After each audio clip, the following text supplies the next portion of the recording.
Türkmenistanda dowam edýän ykdysady kynçylyklar we gytçylyklar tiz kömek uluglarynda işleýän işgärleriň dermansyz hyzmat etmegine getirdi diýip Azatlyk radiosynyň Lewap welaýatyndaky Çeşme saýdýary. Düýnmen Maýyp agamyň gan basyşy ýokurlanyp ýüregi ejizlänenden soň tiz medisina kömegini çağırdym. Müň bahana bilen 3 saat diýende geldiler, emma olaryň ýanynda ýekece derman hem ýokdy. Adatça zerur bolan gan basyşyny düşürýän ýürek üçin Karvalol ýa-da Ribaksin dermanlary zäherlenmäge garşy ýaly dermanlar tiz kömek işgärlerinde hemişe bolmaly. Gynansak-da bir sany şpritz hem ýokdy diýip howpsuzlyk ýagdaýlary sebäpli adynyň efirde atlandyrylmasyzlygyny soran Çeşmämiz bellidi. Ol mundan ozal Türkmenabad şäheriniň ençeme ýaşaýjysynyň tiz kömek ulogynyň we işgärleriniň derman öpçünçiliginiň ören petsegi barada gurrun berendigini aýdyp, ýönümini bu derejededir öýtmendim diýdi. Azatlygyň söhbetdeşi bu ýagdaý barada tiz kömek ulugynda işleýän lukmanlaryň bir näçesi bilen söhbetdeş bolandygyny we olaryň munyň sebäplerini döwlet tarapyndan hiç ýyly dermanyň berilmeýändigi bilen düşündirendigini gurrun berdi.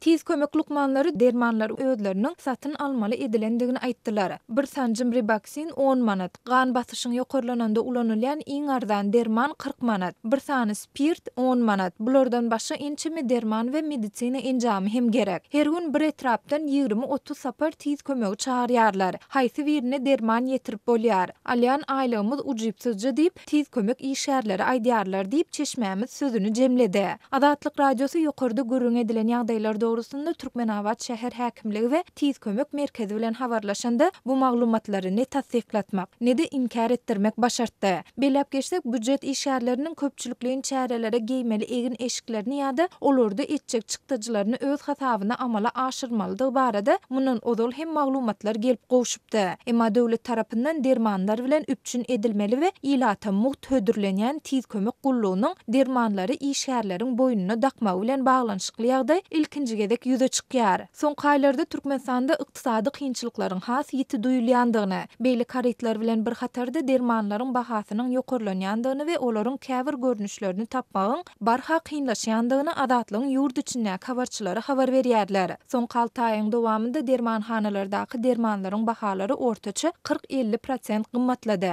Olaryň narhyny mundan 1 ýyl ozalky bahasy bilen deňeşdireninde bu gymmatlamanyň 100% barabar bolandygyny görse bolýar. Saglyk ätýaşlyk pasportyna girýän dermanlara saglyk öýlerinde resept ýazylyp berilse-de, şol dermanlaryň köp görnüşleriniň dermanhanalarda ýokdugy aýdylýar. Şol bir dermanhananyň resept bölüminde ýok dermanyň dermanhananyň dermanlary dolu bahasyna satylýan bölüminde bardygy ören gen galdyrýar diýip adynyň efirde atlandyrylmasyzlygyny soran Aşgabatly ýaşaýjy geçen aýyň ahirinde Azatlyk radiosyna gurrun beripdi.